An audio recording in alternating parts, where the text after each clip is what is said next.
St. Cloud State has a large variety of students who all have a unique background. Coming from different religions, ethnicity, and races, we coexist in a common space. But how do we as a community handle our differences on campus? I think they try to put on this facade that they are all for multicultural people and different ethnicities and races and stuff, but they don't really do much once you get here.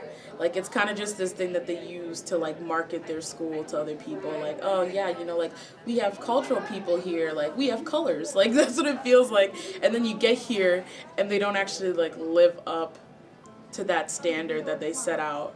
I feel like they'll say that they care to our faces, but they don't care, because if they actually cared, a lot of the stuff that does happen on our campus wouldn't even be allowed. And as somebody who is a diversity practitioner, it's a frightening space, I think, for specifically students of color, and not understanding where resources are. Or when trying to access resources, there are potential limitations or what may be seen as excuses made. So I think from a professional standpoint, it's a fraught space right now. Recently on campus, there's been a poster going around that reads, "It's okay to be white." That caused quite the reaction. I mean, that group's been around for a while, so I wasn't really surprised.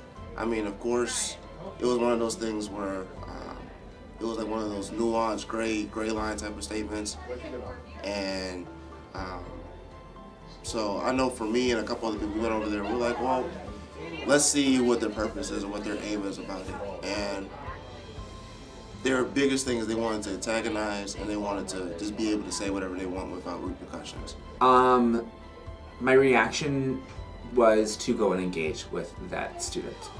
I've seen enough professionals not do the work. Not only and on multiple campuses that I have worked at, and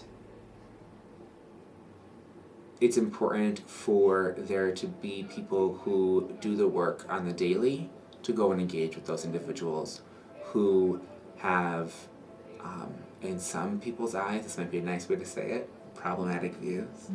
Racial frustration seemed to rise amongst students of color. Their biggest thing is they wanted to antagonize, and they wanted to just be able to say whatever they want without repercussions.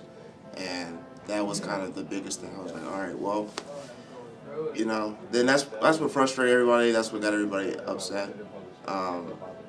But I see them every day before they are about to go check out their kiosk. They go over there. Administration is fine with it, and it's kind of upsetting that this school kind of stands for stuff like that. So.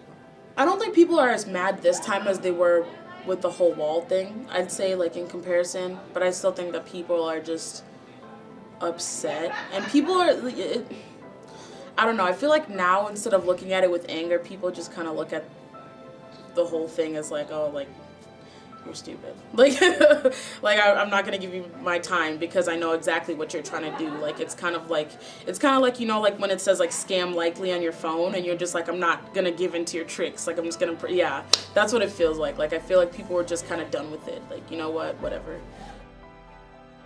However, there is some hope for race relations on campus to improve. I mean, yeah, but it's not up to the students anymore. It's up to administration. We've done everything that we can do. We've told you that we want you to improve upon the race relations here, but you still haven't. So it's nothing that we can do. The ball's in their court. So Definitively, yeah, always. Race is always going to be an important thing that we have to think about, and that we have to recognize. Trauma just doesn't go away. It seeps into ourselves, it seeps into our subconscious, and can live out in some very beautiful ways. Some people can turn their trauma into incredible works of art and poetry and beauty.